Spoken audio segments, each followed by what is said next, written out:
কৃষ্ণপ্রেমী গুণী শ্রোতাজনেরা, প্রহ্লাদ মহারাজ নিজের সিদ্ধান্ত বলছেন, হে বন্ধুগণ, যেহেতু ভগবান সর্বত্র বিদ্যমান এবং আমরা ভগবানের নিত্য অবিচ্ছেদ্য অংশ, তাই আমাদের প্রত্যেক জীবের প্রতি দয়াশীল হওয়া উচিত।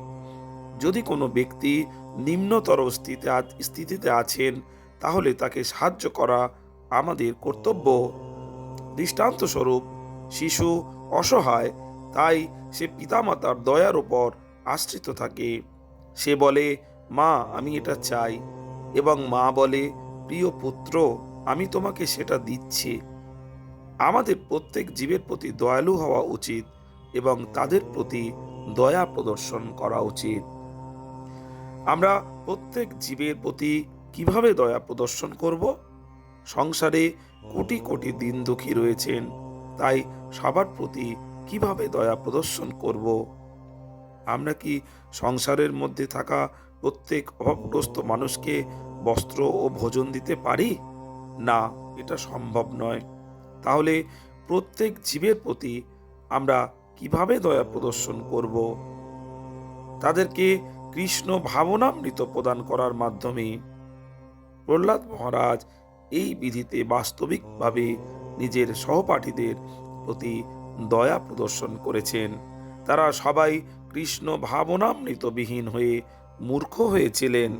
তাই প্রহ্লাদ মহারাজ তাদেরকে কৃষ্ণ ভাবনামৃতে ভাবিত মার্গ দর্শন করাচ্ছেন।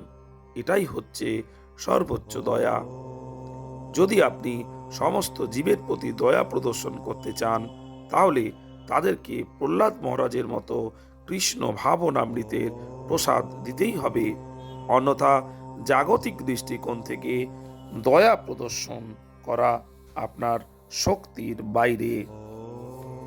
গুণী শ্রোতাজন, প্রহ্লাদ মহারাজ বলছেন, হে বন্ধুগণ, তোমাদের এই আসরিক জীবন পরিত্যাগ করো, এই মূঢ়তা ত্যাগ করো।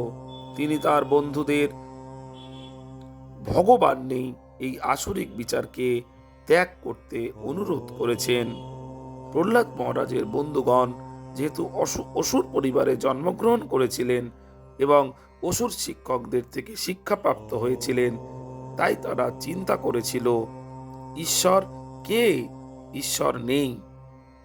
আমরা ভগবদ্গীতায় দেখতে পাই যে এই প্রকৃতির মানুষকে দুষ্ট বলা হয়, কারণ তারা সর্বদা দুষ্টতায় মজে থাকে। তারা শিক্ষিত হওয়া সত্ত্বেও প্রবঞ্চনা করতে চায়। আমার এ সম্বন্ধীয় অনেক ব্যবহারিক অনুভূতি রয়েছে। এইরকম মানুষেরা উচ্চশিক্ষা প্রাপ্ত হয় এবং অনেক যোগ্যতাযুক্ত হয়ে থাকে। ওরা সুন্দর বেশভূষা ধারণ করে থাকে, কিন্তু ওদের মনোবৃত্তি নিম্ন বা নিচতর। তারা মনে করেন ওই ব্যক্তির কাছে অনেক ধন রয়েছে, তাই ষড়যন্ত্র করে ওর অর্থকে কিভাবে লুট করা যায়। তারা অতিশয় দুষ্ট। কি জন্য তারা প্রবঞ্চনা করছে? কেবল ইন্দ্রতৃপ্তির জন্য।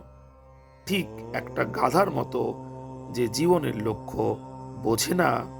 একটা ধোপা গাধাকে পালন করে এবং তার পিঠে ভারী জিনিস বহন করে। এভাবে গাধা সারাদিন ভারী বোঝা বহন করতে থাকে সামান্য কিছু ঘাস খাওয়ার জন্য। ঠিক তেমনি জড়বাদী মানুষ কেবল তুচ্ছ ইন্দ্রতৃপ্তির জন্য কঠোর পরিশ্রম করতে থাকে। তাই তাদেরকে গাধার সঙ্গে তুলনা করা হয়েছে। তারা কিছু না কিছু দুষ্টতর যোজনা তৈরি করতে থাকে। তারা মানব জাতির মধ্যে সবচেয়ে নিচু স্তরের, কারণ তারা ঈশ্বরে বিশ্বাস করে না। কেন? কারণ তাদের জ্ঞান মায়া দ্বারা অপহৃত হয়েছে। যেহেতু তারা ঈশ্বরের অস্তিত্বকে স্বীকার করে না, তাই মায়া তাদেরকে প্রবঞ্চিত করছে। ঠিক আছে, প্রকৃতপক্ষে ঈশ্বর নেই। কঠিন পরিশ্রম করো ও পাপ করো, যার মাধ্যমে নরক গমন করবে। প্রহ্লাদ মহারাজ নিজের দৈত্য বালক বন্ধুদেরকে অনুরোধ করছেন, ভগবান নেই, তারা যেন এই বিচার ত্যাগ করে। যদি আমরা এই নির্বোধ বিচারকে ত্যাগ করতে পারি, তাহলে আমাদের ইন্দ্রিয় অনুভূতির ঊর্ধ্বে অবস্থানকারী পরমেশ্বর ভগবান খুশি হবেন এবং আমাদের প্রতি দয়া প্রদর্শন করবেন। কৃষ্ণপ্রেমী শ্রোতাজনেরা, মাত্র 5 বছরের বালক রূপে প্রহ্লাদ মহারাজ তার সহপাঠীদের আত্ম-উপলব্ধির দিব্য জ্ঞান সম্বন্ধে উপদেশ প্রদান করেছিলেন, যার জন্য তাকে তার নাস্তিক পিতা হিরণ্যকশিপুর প্রকোপের সম্মুখীন হতে হয়েছিল। মাতৃগর্ভে অবস্থানকালেই তিনি তার গুরুদেব শ্রীল নারদ মুনির কাছ থেকে এই জ্ঞান লাভ করেছিলেন।